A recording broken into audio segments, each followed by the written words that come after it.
and welcome. My name is Paweł Mościcki. This is Inny Świat podcast, Another World. You hear me talking in English, so we have another episode in English for you. I'm very pleased and honored to have an incredible guest with me today. He is Pascal Lottaz. Hello, Pascal. Hello, Paweł. An assistant professor at Kyoto University, working in international relations, but also a host of a wonderful podcast that I recommend to you all. It's on YouTube and everywhere, called Neutrality Studies. Pascal has also a very interesting Substack blog, which I also would put into the description box below to all of you to consult. But Pascal is working mostly in the studies, which is called neutrality studies. And this field is not very popular in Poland, I guess. And according to his own words, I think not sufficiently important in international relations in general. That's why I thought I will bring him in and try to talk about it in a more academic, maybe not too much academic terms, but just to explain how it works and how we can analyze it. And our point of departure would be actually a text from Substack, which is a kind of essay or article, which is called Third-Party Actor Models Toward a Theory of Neutrality. Pascal, welcome to our podcast. And my first question would be just a very general one.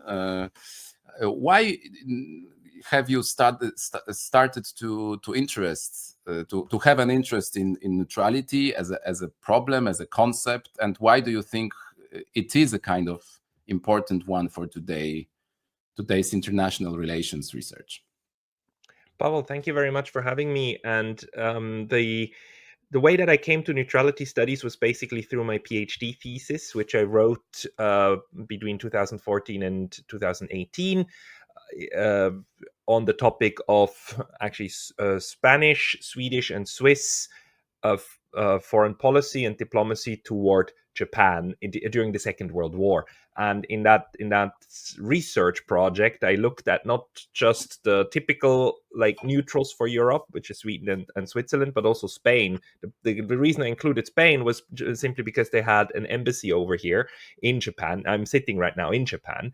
And what I realized while doing that is that, Sweden, Spain, and Switzerland could do almost precisely the same things, like very, very similar things diplomatically. Although Sweden and Switzerland had been neutral at that point for 150 years, they had a tradition of neutrality in different ways. Spain did not. Spain was actually a fascist dictatorship under Francisco Franco, but he said, "I'm not going to join either camp," and that enabled him to do diplomatically in Japan, or enabled Spanish diplomacy to do the same as the other two.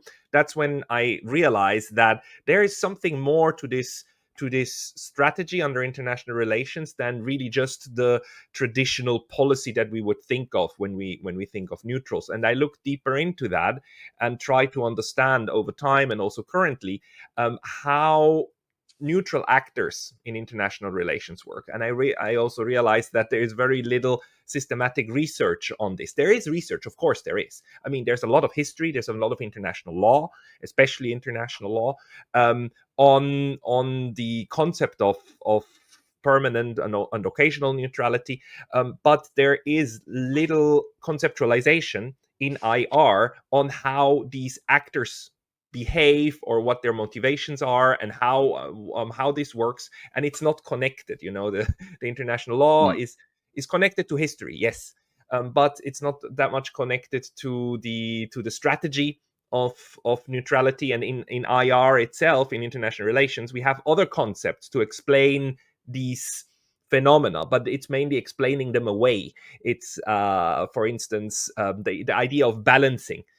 International relations works often with this concept of balancing. These states are balancing. I've never actually heard a diplomat or a politician say, like, my country is balancing. We are trying to balance. They usually say, like, we are trying not to take sides. They're saying, in the case of Switzerland and used to be Sweden and others didn't know we are neutral.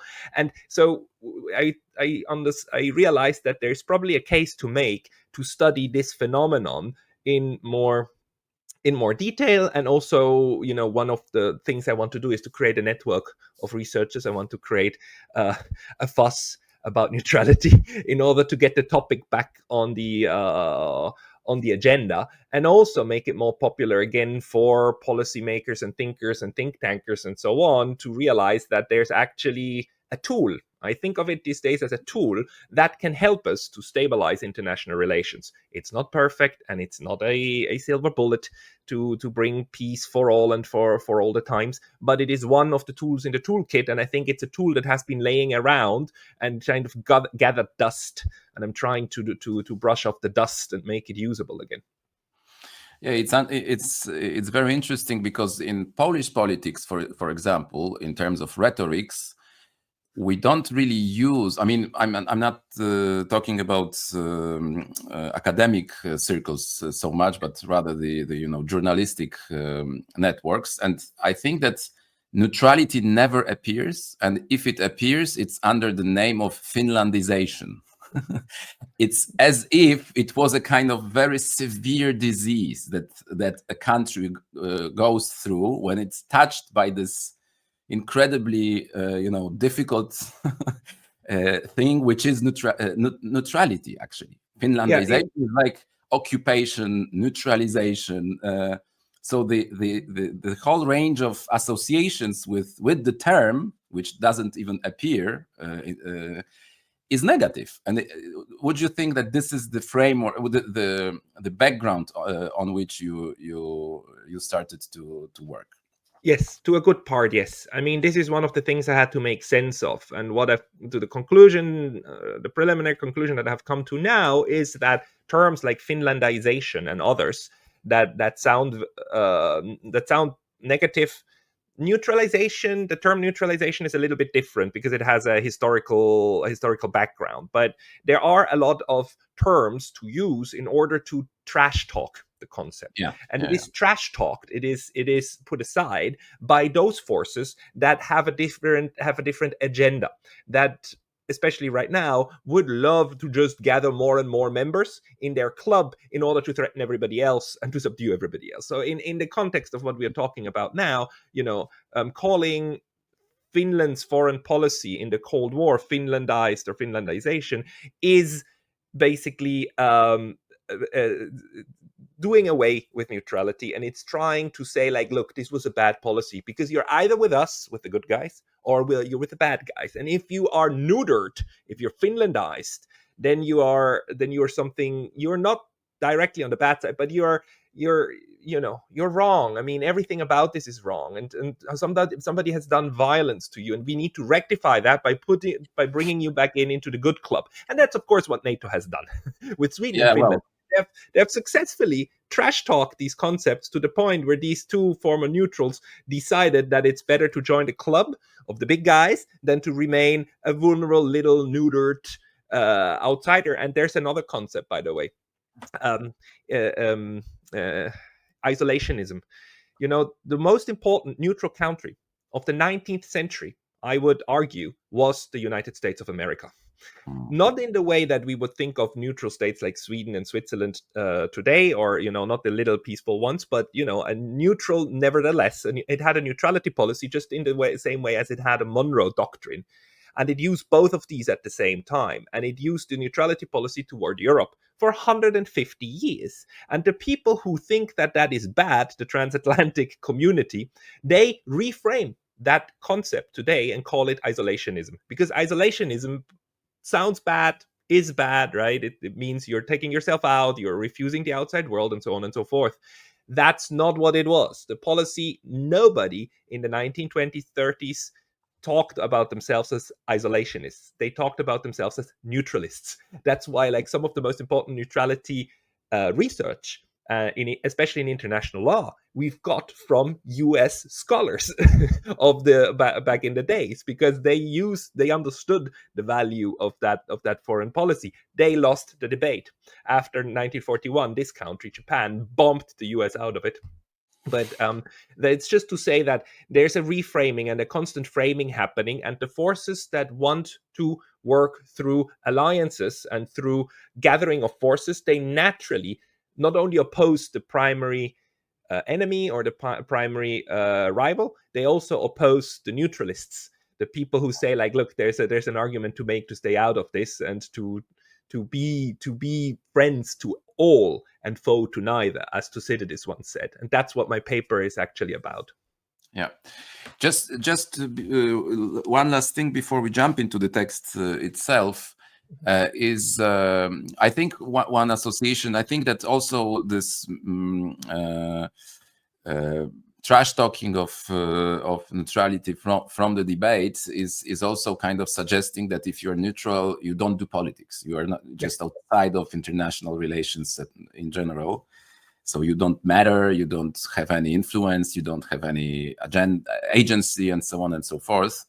I also think about how would you understand the relation between neutrality and non-alignment, because we had a non-alignment movement in Cold War, and it was especially during the bloc conflict. Would you say that this is a kind of connected, identical, or you draw a distinction between those two? There is a difference, but the primary motivation is the same. So the most important thing to know about non-alignment is that the way that we know it from the Cold War period, it's a genuinely new concept in international relations. The term neutrality is very strongly European and European connected, because it's a concept of international law, which itself is basically a European invention back in the 16th, early 17th century.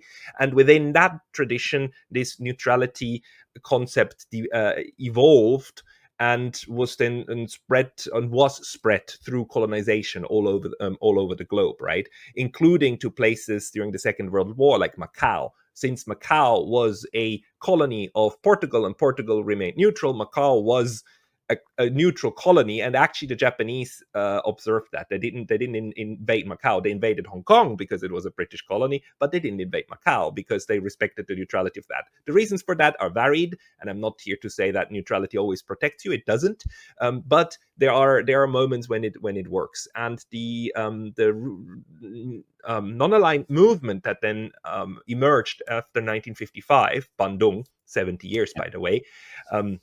The Bandung Conference, that's the first time these formerly colonized states of Asia and Africa came together, and they started a process through which they tried to create a first common ground foreign policy and to stay out of this stupid bipolar rivalry between the USSR and the US European bloc.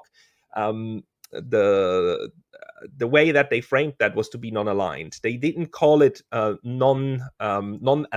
They call it non-alignment because they were framing it toward the capitalism versus communism kind of ideological war or ideological contest that was going on. And in this sense, that was genuinely new. But what combines it, or what makes it similar or the same actually to neutrality, the classic European version of neutrality, is the motivation of one group of actors to remain outside the conflict of these others. And the conflict in this case was not a direct hot war. It was the Cold War ideological conflict between these two rivaling camps. And in this sense, it is the same at the core, but very different in its manifestation, and also in its it has no historical direct link to the previous European neutrality international law debate. Yeah, well, I think that since the Cold War conflicts occasionally was getting hotter, and especially in third parties, I think that it was also a kind of way to announce that we don't want to be the battlefield of this big bloc conflicts. Precisely, sometimes, no. It did, and it's really interesting because at some points these two also touched. because you could see how non-alignment was more of an ideological stance of these countries that said, leave us out. And then you had places where the Cold War got hot, where neutrality also came back in. The prime example is, of course, the wars in Indochina, so the Vietnam War, where actually Laos was officially neutralized. It was officially made neutral through a treaty agreement that was actually signed in Geneva by the different parties back in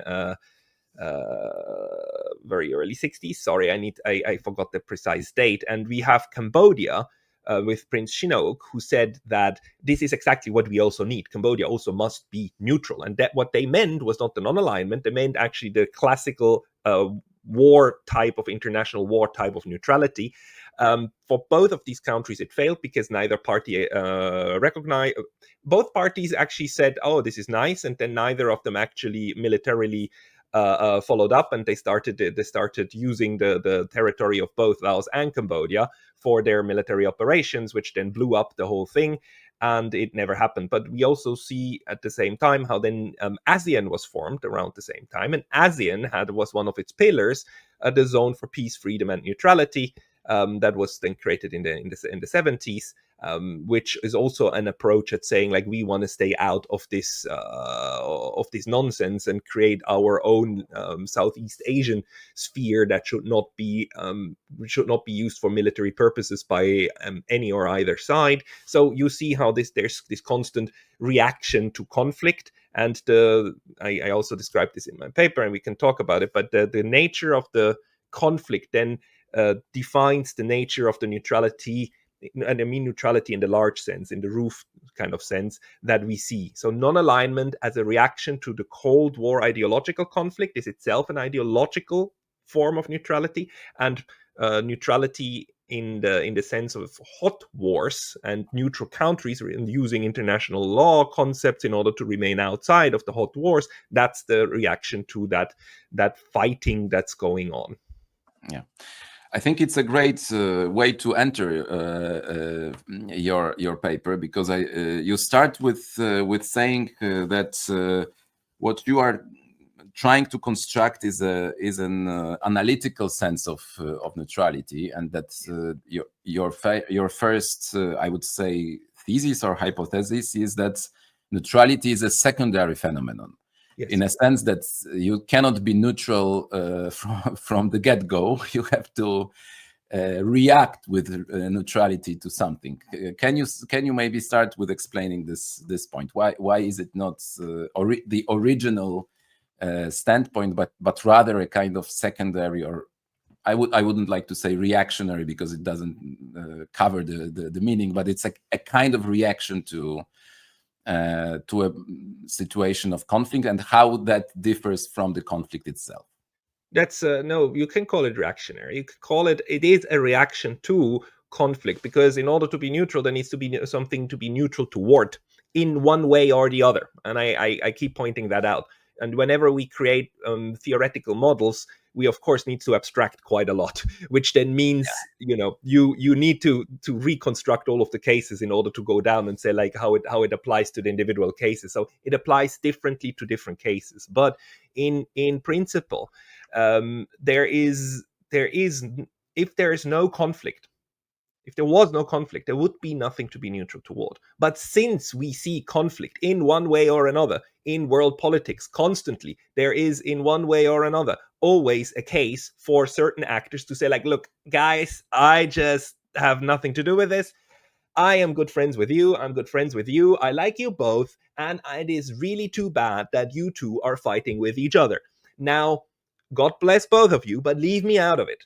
And that's, this is even as soon as you have three people, you can have that stance. That's why I'm saying it's even any parent with two kids will understand that when their kids are fighting, their primary responsibility is usually to not side with either, but be an arbiter, right? And then figure out what actually happened. And of course, parents have the great advantage that they're much bigger then they're kids, so they actually can intervene and so on. But in international relations and other constellations, you don't have that advantage. And then what you usually do is just to try to remain as far away from the conflict, not from the actors, because with the actors you want to maintain, you want to continue the friendship. And that's the important thing to understand about the principle of neutrality as a even kind of a philosophical concept, not philosophical in the sense of ethical, but in the sense of what's the core concept that we're talking about. And maybe you could show that picture that I have of the three actors.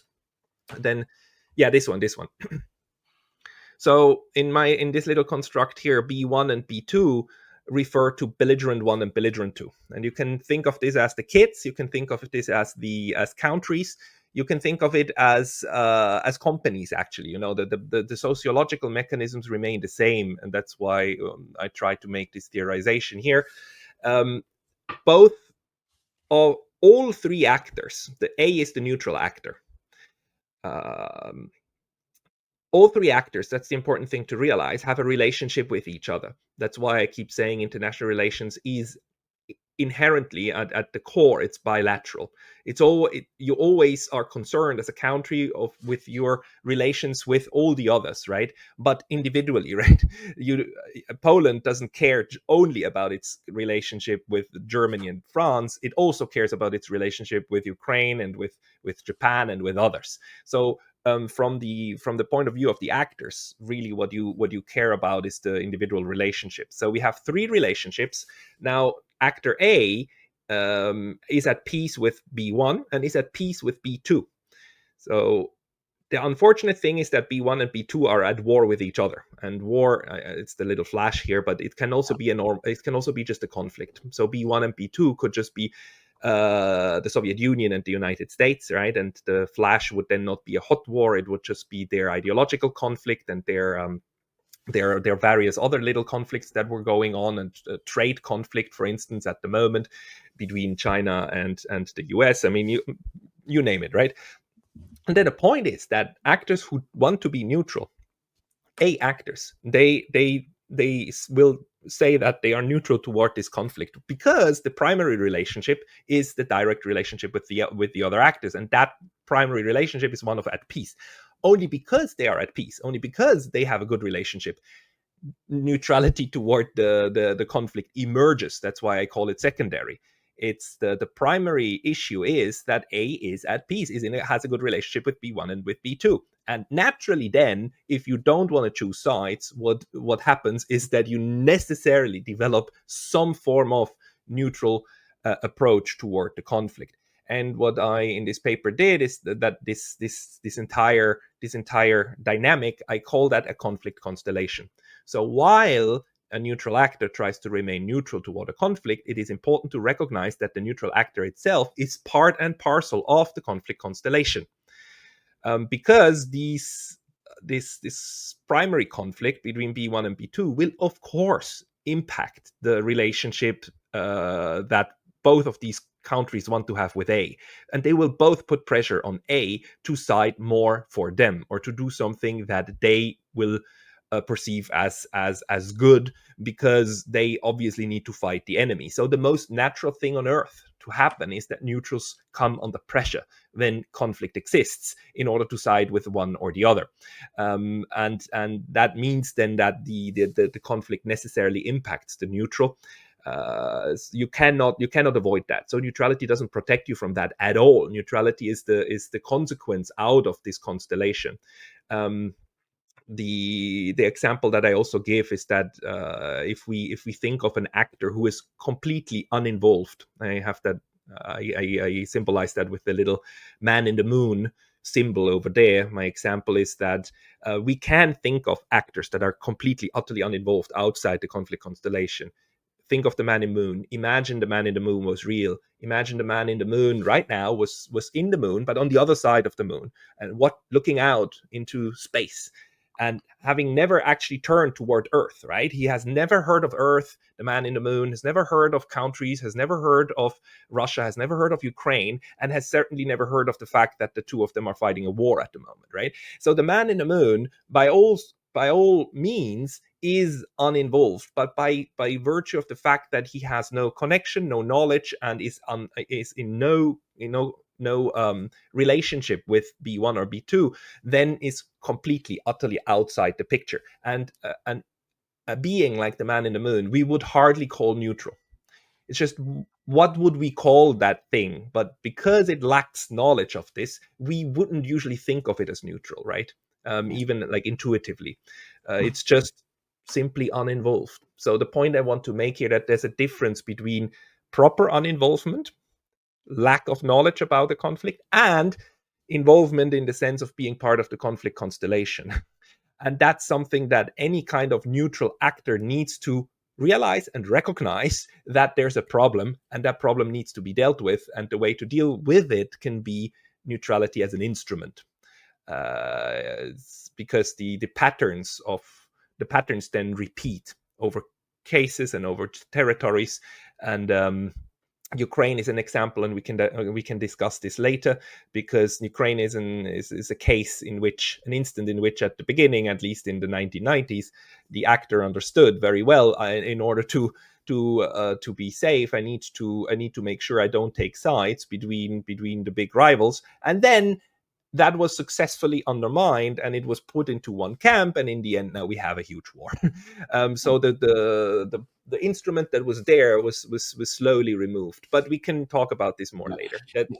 Just one addition here, maybe, or further question, because you said that, and I like it very much theoretically, that the neutral actor is not outside of the conflict constellation, but I think that makes him also influential in a very important way, not just being solicited to take part all the time under pressure, under influence of the parties at war, but also the presence of this neutral actor within the conflict constellations can be very beneficial to end the war, and to make this constellation into a kind of civilized and still politicized constellation, rather than just a pure conflict between forces. I think it's one thing that has to be underlined all the time. Yes, you're right about that, and this is then where also size matters. The bigger actor A, the more structurally important, the more its neutrality will have an influence on the development of wars. And an example is the Crimean War, the first Crimean War of the 1850s, when it was actually the threat of neutral Austria to join the war that in the end led Russia at that point to actually then agree to, or come to an end of the war, right? It's often the case that a big neutral power threatening to join a war can be the decisive moment when others say, like, okay, no, fine, now we're gonna end this.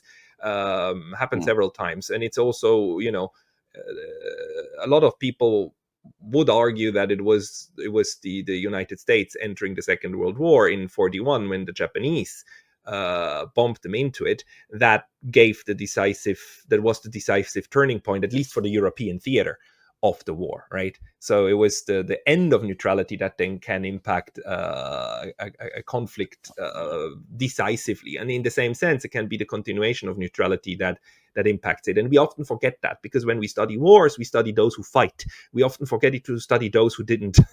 And that can be a mistake, at least politically. Yeah. Well, maybe let's go a little bit to this distinction between occasional and permanent neutrality, because it also, I think, very importantly stresses the time aspect of the whole process. Because I can jump into another image, which these images, by the way, are from your text. Just for those who don't know the article yet, it's not my sketch. It's not at all. It's just figures that you put into your text to explain the mechanics. And here we have a question of permanent and occasional neutrality, and the potential and actual axis. How would you describe this as a aspect of the constellation? Yes, thank you very much for this, because, like,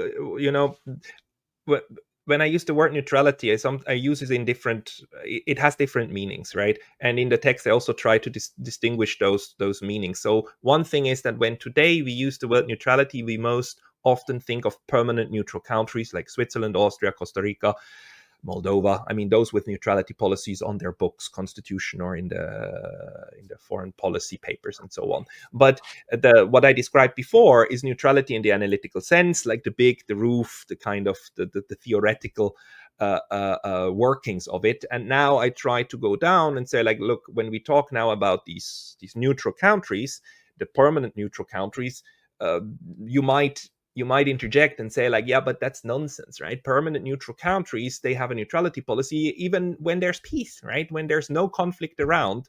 So conflict is not a necessary prerequisite for neutrality.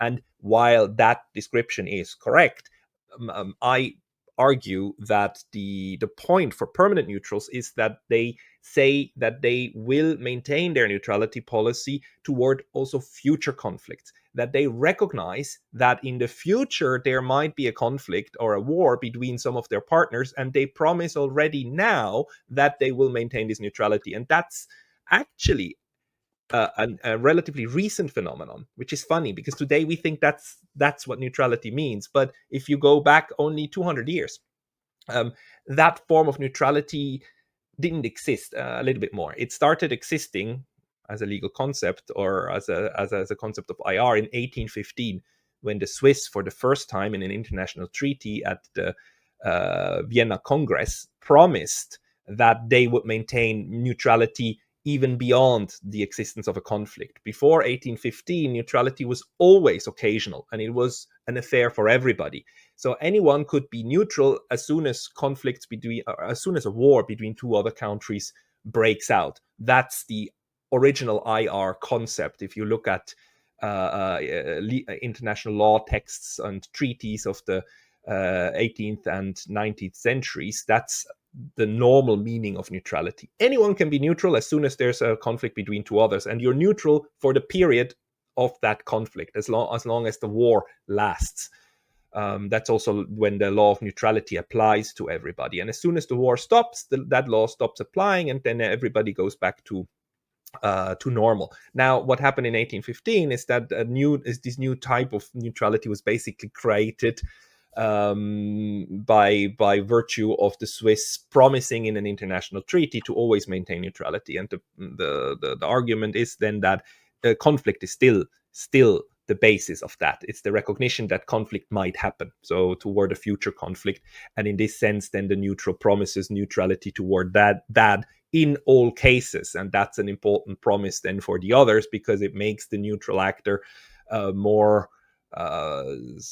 you know what to expect from the neutral actor, and that promise in this sense is important.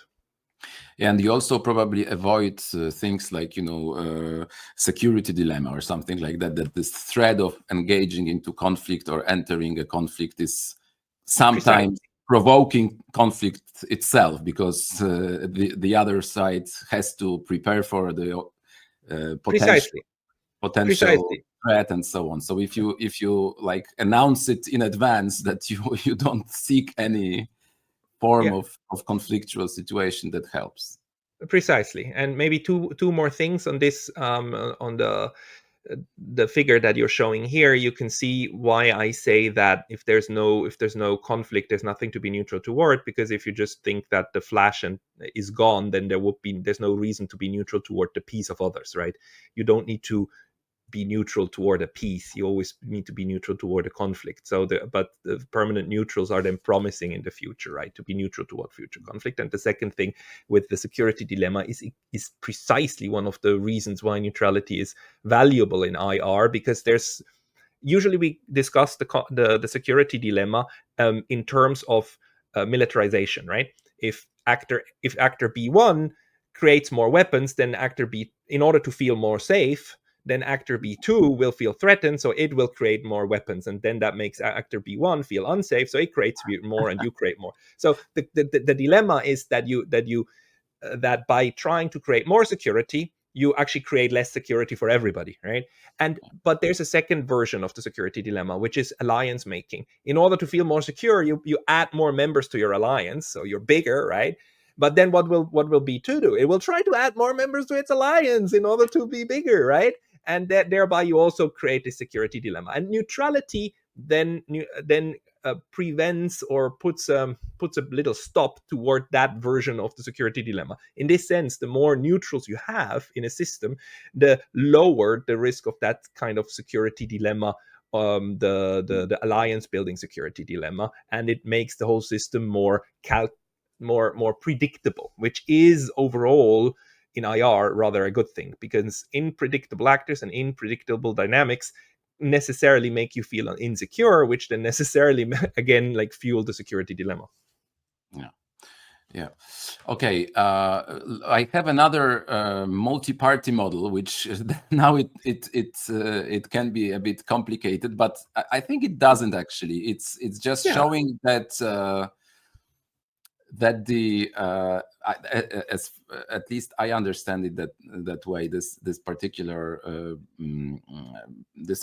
image that we have the model that presents a conflict, but international politics is a whole network of relations, and I think that this particular image illustrates very well that one actor which is neutral permanently or occasionally, I think permanently in a deeper sense, creates another network of relations which kind of counterbalance the conflict zones and conflict constellations. Would you agree with that reading? Yeah, exactly. With this picture, I just wanted to show that for a permanent neutral country, Switzerland, Austria, Costa Rica, the ones that promise neutrality toward everybody, it's of course a network, and it's not just against two others; it's against everybody else. And actually, if I had enough space, I would put 194 countries here, right? But it's the limitation of a 2D model. It's just to say, it's not just about one conflict; it's about all conflicts.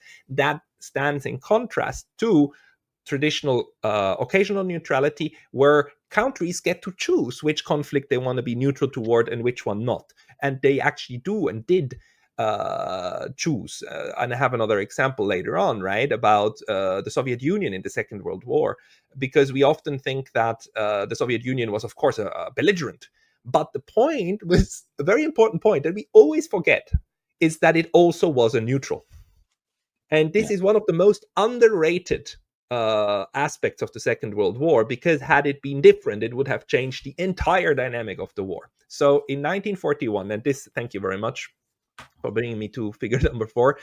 In 1941, the Japanese, after a lot of ups and downs, they decided that they need to be in the camp of the Soviets and the Germans together, right? Because the Soviets and Germans had created this non-aggression pact in 1939, right? And that was, the Japanese were really shocked at that non-aggression pact, because until 1939, they thought the game was of them together with the Germans and the Italians against the Soviets, against the communists.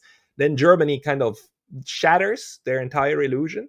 And actually in 1939, the Japanese cabinet fell because of that, because they were so embarrassed that their entire foreign policy was so put up, reversed and destroyed by the Germans, that the cabinet fell. And then the next one, they actually in 1941 came around and said, okay, fine, then let's create an axis, Tokyo, Moscow, Berlin, Rome. They went first to Germany in April, and then on the way back, Mr. Matsuoka, the foreign minister, went to Moscow and actually succeeded in convincing Stalin, of course with preparatory meetings and so on, but convinced Stalin to sign on April 13th, 1941, a so-called neutrality pact. Matsuoka originally wanted a non-aggression pact, but Stalin, for strategic reasons, said, no, I'm going to give you only a neutrality pact. Because a non-aggression pact would have meant that Stalin would also have had to withdraw support from the Chinese, which he didn't want to do. He wanted to continue sending support to the Chinese. But he was willing to say, fine, if somebody fights you directly, I will not join that fight. It's a neutrality pact. And that neutrality pact was maintained until the 9th of August 1945, the day of the second nuclear bomb on Hiroshima, when actually on Nagasaki, when then the Soviets 1 year early cancelled the treaty, because the treaty was valid for 5 years, and they cancelled it after 4 years and declared war on Japan. And that, in fact, then was the moment when the entry into the war by a neutral forced Japan basically to surrender, because I belong to the people who say, like, more important than the nuclear bomb was the entry into the war by the Soviet Union. I think we have a lot of proof for that from the Japanese side of what happened to the strategic calculus. But anyhow, let's put that aside. The matter of the fact is that between 41 and 45, the Soviet Union and Japan were at the same time belligerents and neutrals. They were neutral toward each other, and you can see that on the little diagram between Japan and the USSR. You've got a peace between them, because again, the neutrality is not directed toward the other. The primary relationship is one of peace, and that peace relationship worked. I mean, Japanese still had access to the Soviet Union, and people could travel through the Soviet Union to Europe because the two countries were not at peace. It wasn't perfect. They had conflicts, they had trade conflicts, but they were working actually even on trade treaties and so on. It wasn't good, and everybody understood it's not a happy relationship, but it was not a relationship of being at war. At the same time, Japan was at peace with Germany and Italy, and had even a very strong relationship with them, although not as strong as some people might think. And there was a peace and a relationship between the Soviet Union, the US, Great Britain, and France, right? The other allied power. So they were allies, but really allies out of necessity, right? And of course, then you have the war relationships. So Japan being at war with the US, Great Britain, France, and the other allies. So I neglect the others, but you know, the main allies being at war with them. And the Soviet Union being, of course, at war with Germany and Italy, very importantly, and the Germans and Italians, the Axis being at war with US, Great Britain, and France.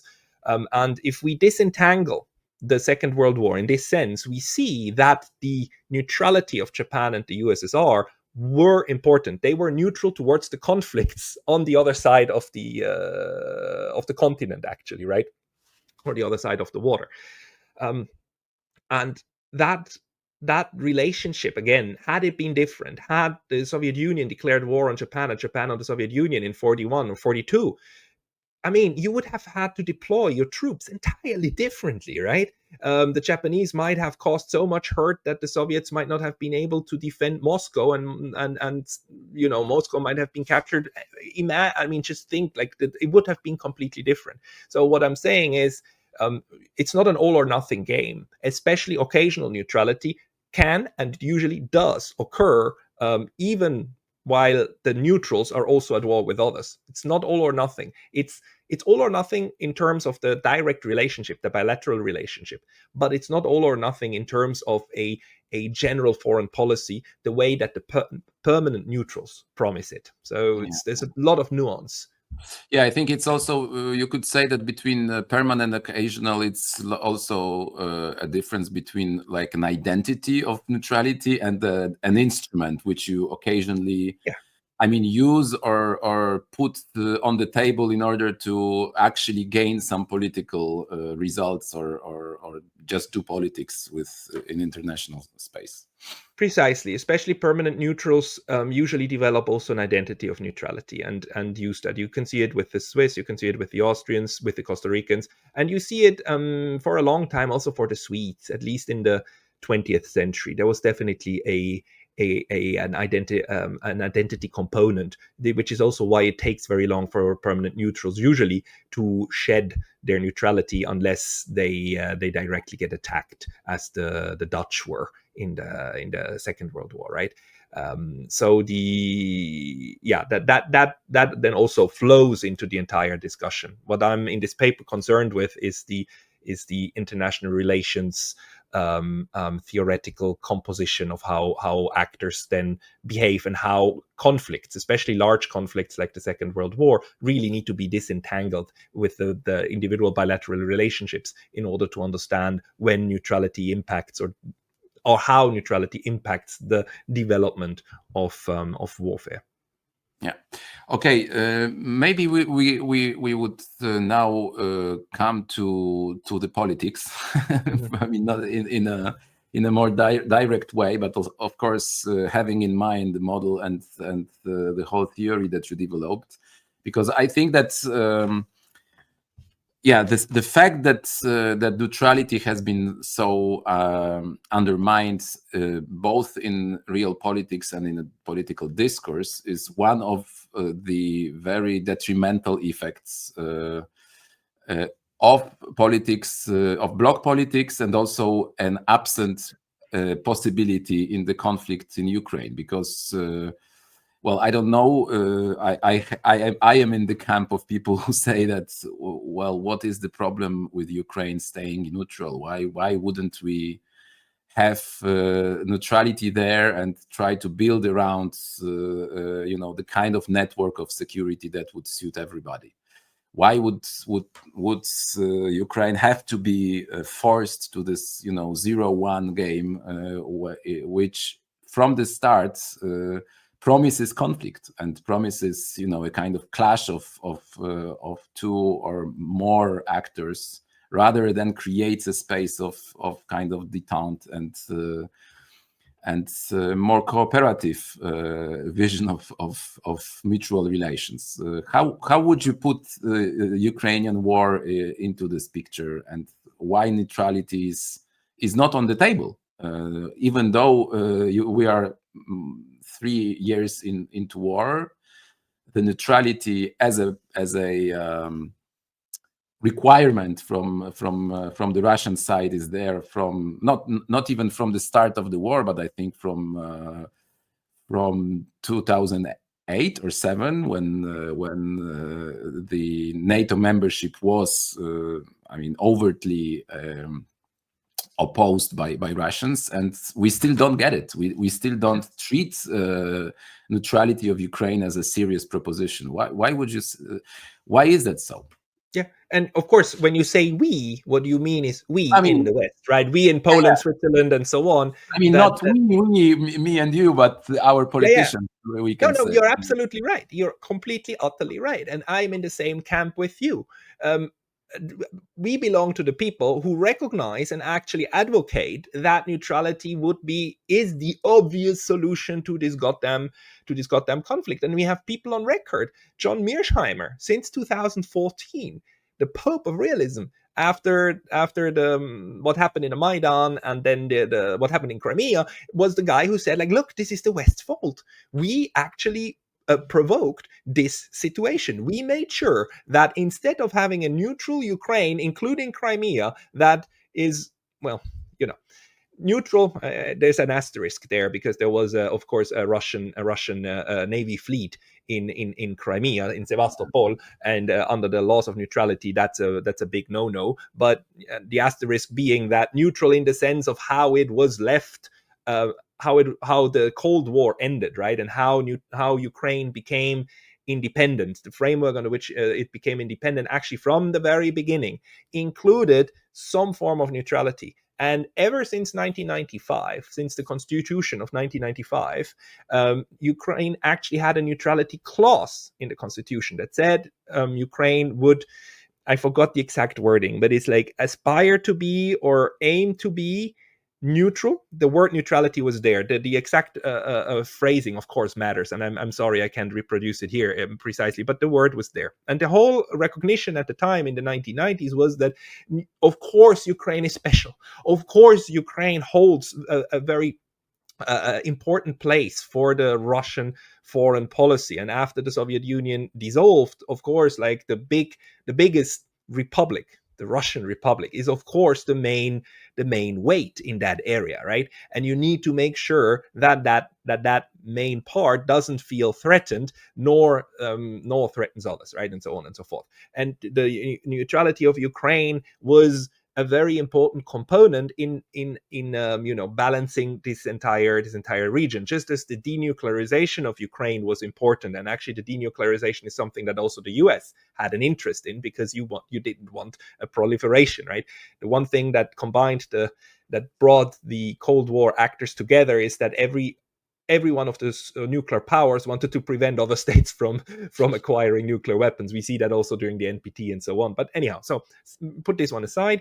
Between 1995 And basically 2014, we had a situation in which Ukraine itself recognized that there was a very important reason to be neutral, and that neutrality of Ukraine is now will be, already is, but will be in the future, a textbook case of what happens when you undermine the neutrality of one of the actors, because the actor itself was relatively weak, institutionally weak, having just become an independent country. Of course, Ukraine has a longer tradition and a longer history, and of course there's a Ukrainian identity and nationality, but de facto it became a fully sovereign state only in 1991, although it was a UN member even before that. But again, things are complex, but at that time it was possible, and we know now from the records that the United States started working and NATO started working at influencing Ukraine and hollowing out that neutrality, and it was hollowed out more and more over time,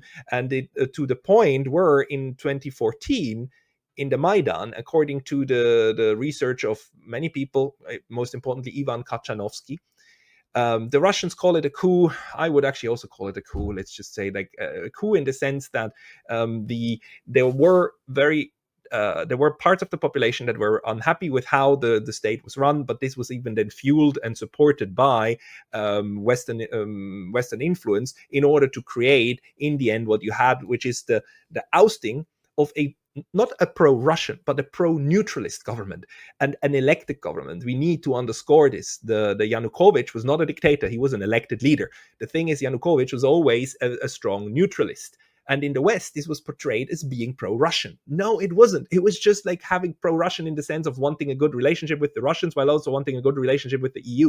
And it was the EU and the West that said, like, you have to choose. And you have to choose us. And if you don't choose us, you're choosing the other one. So it is the West that created this split, right? And then chasing out the pro-neutralist government, replacing it with a strongly pro-European one that actually then is not just pro-European, but anti-Russian. And the anti-Russian element is, of course, the main problems of the Russians. Because, again, like Crimea was the first and most obvious point because of this very important military base. And again, like under neutrality law, military bases are kind of out of the question. But again, this was a base that was held by the Russians, and Crimea was Russian ever since Katerina the Great. And because in the Soviet Union, it doesn't matter whether Crimea belongs to this republic or that republic, it was transferred. And of course, yeah, this is all part of the historical baggage of all of this. But point being that as long as Ukraine was neutral and had maintained the status quo, and the Sevastopol basis, military basis, is of course naval basis, is of course part of the status quo. As long as that was maintained, Russia was fine with what was happening. Russia was fine with an independent Ukraine. There was no problem about that. The problem started arising once the real threat came that Ukraine might be militarized against the Russians. And that, of course, then started like getting worse and worse over time. The Minsk agreements were designed in order to maintain the status quo, minus Crimea, which is so strategically important that the Russians said, no, this needs to be with us. But the rest, the Donbas was designed to remain inside Ukraine in order to guarantee the future of Ukrainian neutrality, because with the Donbas and with the Donbas having a veto over foreign policy, the Russians could be sure that Ukraine would, for all intents and purposes, remain neutral, even if it wasn't mentioned in the Ukrainian constitution anymore, because after the annexation of Crimea, the Parliament of Ukraine voted to change the article in the constitution, the neutrality article, and replace it with the aspiration of joining NATO. It's very tragic. It's very, very tragic. And of course, it didn't make things better. It didn't make Ukraine feel be more safe or more peaceful. It made everything worse because, again, you escalate against each other. And the Russians didn't stand down. The Russians doubled down, right? And you make everything worse to the point where you then had the war. And that's, I haven't even mentioned, of course, 2022, the peace agreement, the peace negotiations, because by now it is utterly clear that Russia wasn't intending to invade all of Ukraine and drive all to the border with Poland. The whole intention of like invading with, I guess, this small force of 140,000 was to threaten Ukraine and to really, really scare them back into neutrality. And the entire agreement that was almost signed in April 2022, that was initialed but never materialized, included then explicitly the duty of Ukraine to remain neutral. And we know now, we have an interview with Victoria Nuland, who said that this agreement was not in the interest of the Western supporters, because it would have, in her words, neutered Ukraine. It's another one when some powers try to trash talk neutrality, right, as an emasculation, right? You cut off the masculinity of the of Ukraine, but that would of course have ended this whole saga. This would have brought peace back in order to create the security for the Russians, as well as an agreement for the Ukrainians. And like it or not, Western powers, of course, say, and Western thinkers and our colleagues often say, but it's unfair. Ukraine is a sovereign nation; it can decide whatever it wants. Well, how sovereign are you if you can just have your elected government removed and changed to a pro-Western one? It's like, we need to stop thinking in terms of absolute sovereignty and in terms of absolute fairness. What we need to do in order to get to peace is to realize the action-reaction model, right? What will the other one do? And again, in the West, we have a lot of people who say, like, well, we have to fight it out, so we have to win over the Russians, and that's just a very bellicose mindset. And the disgusting thing, the thing that actually also morally disgusts me, is that the West says we are not going to fight it ourselves. We're going to send the last Ukrainian to fight for us. It's so hypocritical, and it really makes me angry. But that's the reason why this group of people then portrays neutrality for Ukraine as defeat, when in fact what it is you create a political arrangement that ends the bleeding and ends the dying, and for ideological reasons, I would say, and even historical reasons and reasons of Russophobia and whatnot, that is not something that the West can agree to. And the thing to realize is, of course, that it is still, even after 3.5 years of war, it is the Russians who say, like, Ukraine, you don't have to join the Russian Federation. Ukraine, you can remain in the new borders, you can remain your own nation state, but you must be neutral. God damn it. And we've so many examples over the years.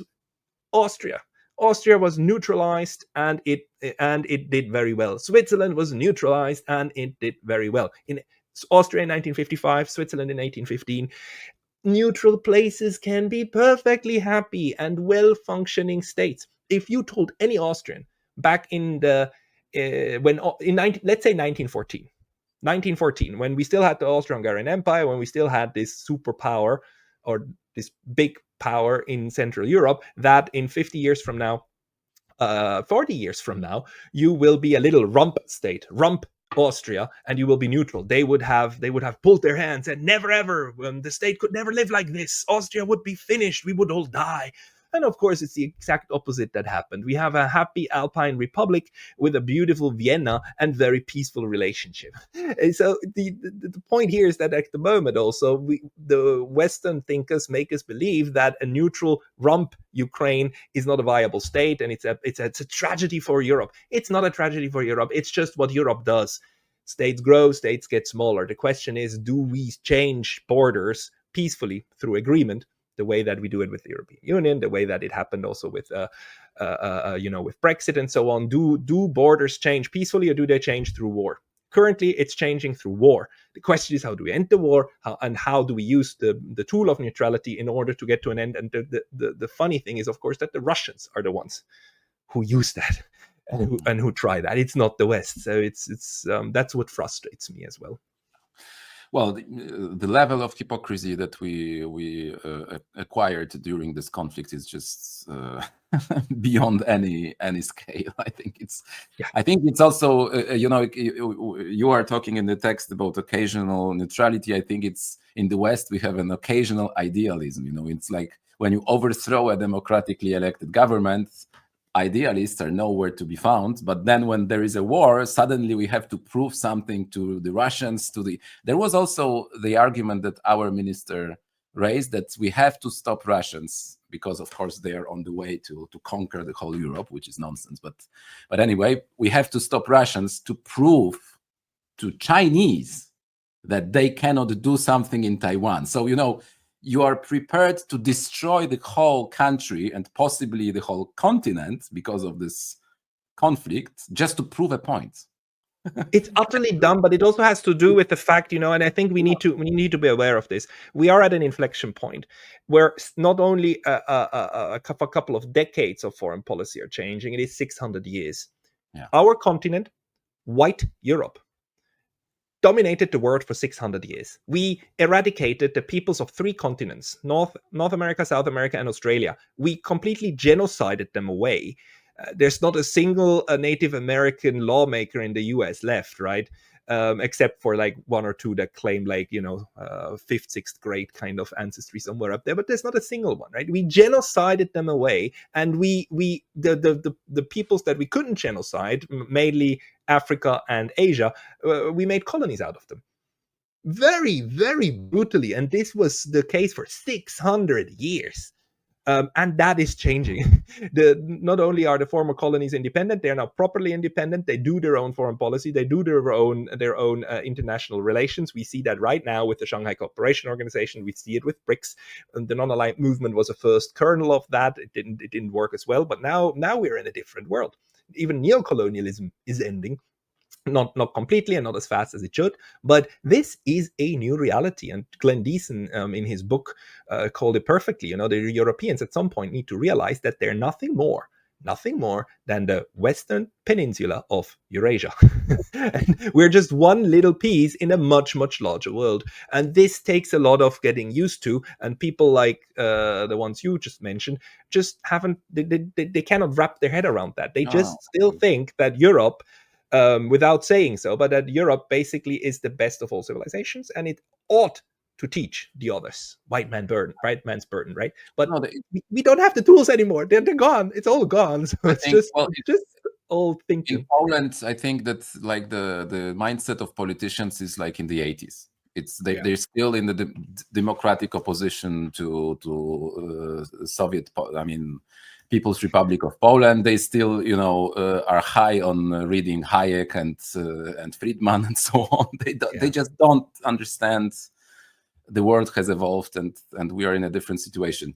Because I think we have to wrap up quite soon. Just the last question, Pascal, about the future of neutrality, because you mentioned the really epochal changes in international politics. It's fascinating and sometimes terrifying, sometimes very enthusiastic to see this. But I would like to know, how would you view the future of neutrality in those circumstances? Is it going to grow in its importance, or are we approaching the situation in which the neutrality would just disappear because the bloc conflicts and this pervasive logic of you have to be with us or against us would prevail? So I view the future of neutrality as quite bright, in the sense that we will see rather more of it, which of course for us as humanity is quite not so nice, because whenever we see neutrality rise, we do so because we see the rise of conflict. So since I do think we are headed toward a world with rather more conflict, we will also see more neutral reactions toward it in one way or another. So one way, of course, being the Russians demanding the neutrality of Ukraine. There you've got one. On the other hand, we have countries who try to actively take themselves out of it, right? We have ASEAN basically is today more or less a neutral space. Malaysia, Indonesia, they all work with the concept of analytical neutrality. So they don't have it in their foreign policy books to some extent, but not completely. ASEAN still has the zone for peace, freedom, and neutrality, but we see this counter reaction of places trying to actively maintain a positive relationship with everybody. So we see a rise of that in general, and it's the most normal thing to happen.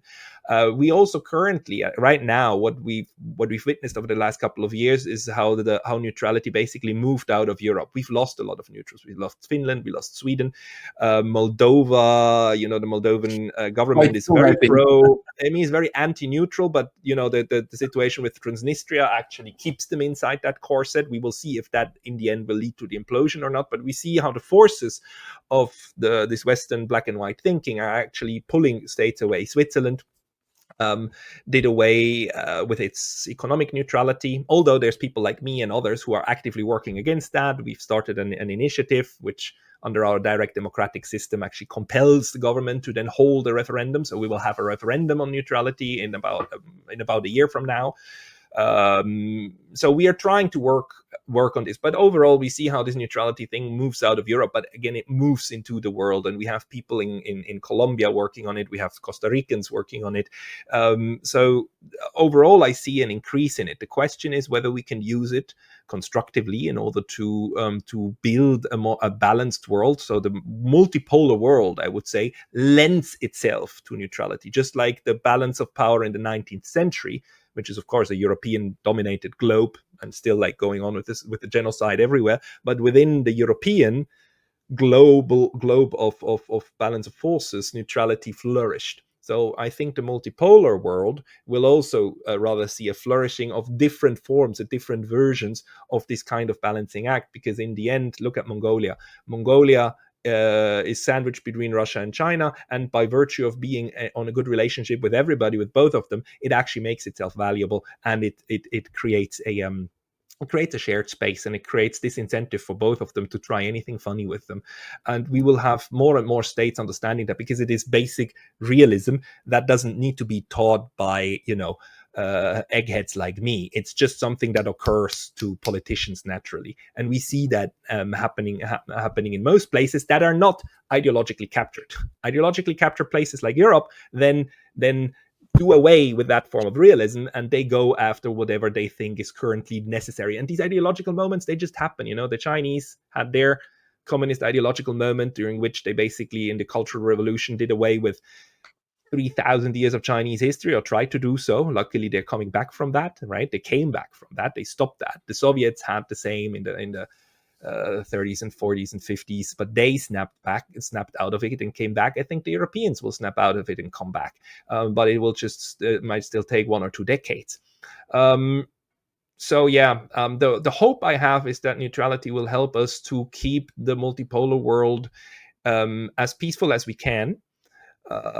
Because if not, then we are geared up for another huge calamity. But I have hope, because it seems to me that the global south, including, of course, the Russians and so on, have a very different concept of international relations from the hegemonic aspirations of the transatlantic network. Yeah. Thank you very much, Pascal. It was a fascinating discussion, and I'm really very honored and happy to have you on our channel. I, of course, would include every indications of your Substack and your own podcast in the description, so everyone could and should, I repeat, consult it. And maybe let's hope it's not the last time we see each other, and you please feel welcome in advance to future episodes of Another World. Thank you very much, Pavel. It was a pleasure. Thank you for your interest and your wonderful questions, and I'll be happy to be in touch, and then we'll talk again once the occasion arises. Thank you. Bye-bye. Bye.